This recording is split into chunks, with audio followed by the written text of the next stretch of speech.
Hello, this is my room. Sorry for the mess. This is my bed. And these are my roommates' beds. I have 3 roommates. Basically, we all have a cage for our clothes. And we also have a table. And these are our pet fish. We also have a shelf each. That's over here. And that's usually where we just keep all our little pieces. And we have one mirror between the 4 of us. And that's pretty much it in our room, other than clothes on the floor. Studying here is probably a no-go. Because as you can see, the room gets very cluttered, and yeah, I would definitely not study in here anyway. The bedrooms can go up to I think it's 6 people or 7 people. I'm not too sure, and you can get 5 people bedrooms as well. It just depends what room you're putting in the start of the year and the rate that you want to pay. There's 5-day students and then there's 7-day students. So the 5-day students, depending on how many people in the room, it can be $320 or $360 a month. And then for 7-day students, it's $520 a month. I'm a 7-day student and I do get the full grant, the Susie grant, and that's €657 a month. And 520 is automatically gone. And then it costs me €80 a month to travel to college. So that leaves me with €50 to live on a month. The nights here can vary. Sometimes you have people screaming down the hallways, or sometimes you don't. And if your roommates are out of the room, like say if they're going on a night out and you're not, then you obviously have them coming home, turning on the lights, rummaging around, finding their pajamas and stuff.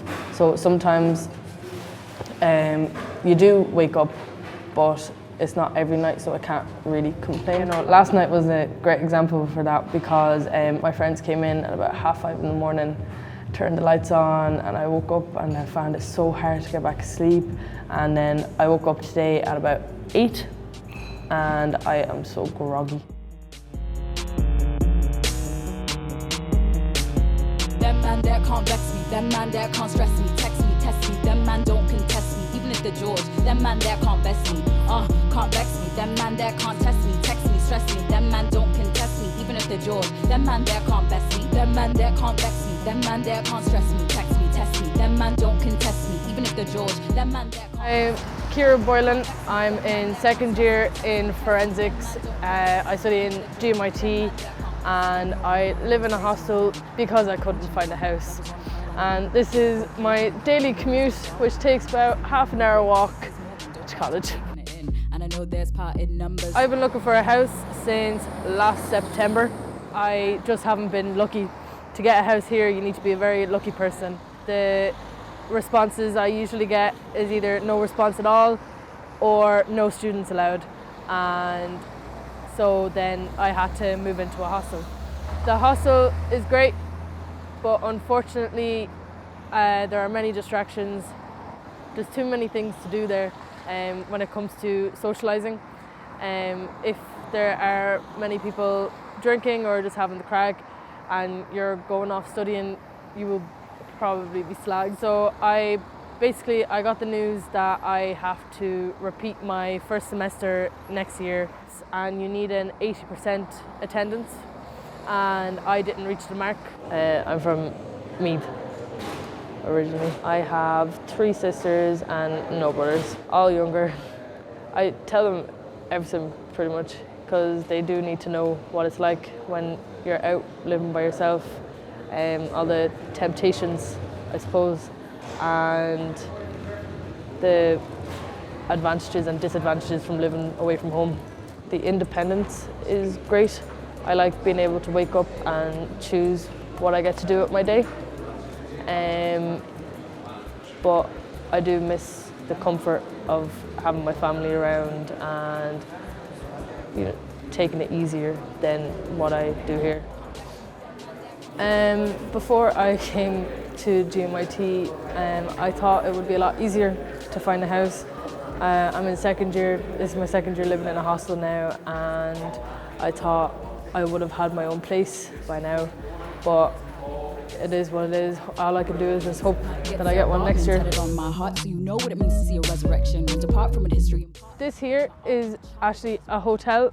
It's been abandoned and it's right across the road from GMIT, and GMIT was actually offered to buy the building, but they said no, and a private company has now bought it, so I'm hoping they turn it into student accommodation anyway. From my experience anyway, I was offered a 2-bedroom apartment for $1,600, and that is just absolutely ridiculous. The housing crisis needs to end. The landlords need to be more accepting of students. They need to lower the rent, and yeah, it's simple. Like, it's not that hard to do. Call me a diva, prima, ballerina, but I'm still on point. Just on my way back now to the hostel.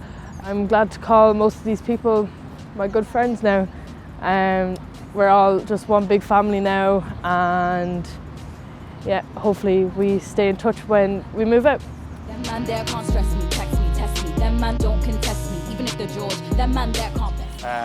The government aren't really responding. No, if you look at the budget, like it was a very unfriendly budget towards the kind of stuff we're asking Students altogether. for. Yeah. We were neglected. Now, NUIG are making accommodation their main capital investment priority. Too late, but they're doing it now. So they've started to build accommodation, and they're going into the second phase of it. So it was just a case where before we were investing in a load of research buildings and not investing into accommodation. So they've kind of finally copped onto that, and they're starting to invest. Just from like the NUI Galway perspective, we did a survey last year at the start of the academic year that found that 1 in 6 students were still looking for a place to stay, and that was in September. So I would imagine the statistic is about the same, if not higher, this year. It's not higher, yeah, this year. Both groups of students. The student numbers are up more, and Yeah. there's less private housing. So that's the main ask, is more purpose-built student accommodation. Essentially, like, preferably that's on campus or near campus, and that it's owned by the institutions. So it can be monitored and regulated. Exactly. So we don't see these private companies swooping in and charging whatever they want. Can't vex me. Them man there can't test me, text me, stress me. Them man don't contest me, even if they're George. Them man there can't best me. Them man there can't vex me. Them man there can't stress me, text me, test me. Them man don't contest me, even if they're George. So it's time for dinner now, and get my 1 of 5 a day good old pasta. I do get sick of eating it, but it's cheap. Just a bit of cheese and pasta sauce and salt, and that'll be me done for the night then.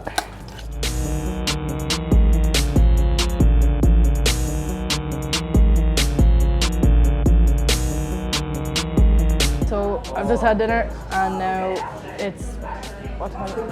About 8 o'clock now. So all the students come here, play pool, watch telly, probably drink some cans. So that's usually us sorted for the night. Every night there's always something happening. Even if there's not drinking, there's still the socialising part where everyone's just up chatting all night or playing pool or on the computers.